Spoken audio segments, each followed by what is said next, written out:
ప్రభుత్వాన్ని కూలగొడతామని అంటున్నందుకే బీఆర్ఎస్ ఎమ్మెల్యేలు కాంగ్రెస్లో చేరుతున్నారన్నారు సీఎం రేవంత్ రెడ్డికి కౌంటర్ ఇచ్చారు బీజేపీ నేత ఏలేటి మహేశ్వర్ రెడ్డి. కాంగ్రెస్ ప్రభుత్వాన్ని కూలగొడతామని చెప్పిన కడియం శ్రీహరిని కాంగ్రెస్లో ఎందుకు చేర్చుకున్నారని ప్రశ్నించారు ఆయన. రేవంత్ కావాలనే కడియంతో ఆ మాట అనిపించారన్నారు. నిజాయితీ ఉంటే ఎమ్మెల్యేలతో రాజీనామా చేయించి ఉప ఎన్నికలకు రావాలన్నారు మహేశ్వర్ రెడ్డి. ఎమ్మెల్యేలు ఆయన దగ్గరకు వస్తే మీరు కూలగొడతారు కాబట్టి నా దగ్గరకు వస్తున్నారు, ఈ కూల్చే ప్రజాస్వామ్యాన్ని కూల్చి ఆపడానికి వస్తున్నారు అని చెప్తున్నారు కదా. ఆ రోజు మరి కూలగొడతామని అన్నది ఎవరు? కడియం శ్రీహరి గారు కదా. కడియం శ్రీహరి గారు మీ ప్రభుత్వాన్ని కూలదోస్తామని చెప్పారు. అదే కడియం శ్రీహరి గారు మీతో కలిశారు.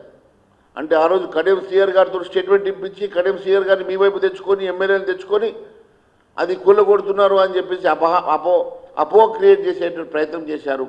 ఈ అపవాదను మరి వారి మీద నెట్టి ఎవరి మీద కూడా నెట్టి కూలగొడుతున్నారు కాబట్టి నేను తెచ్చుకుంటున్నా అంటున్నారు. ఎన్ని రకాలుగా నిజంగా మీకు తెచ్చుకోవాలనుకుంటే రాజీనామా చేయించి బై ఎలక్షన్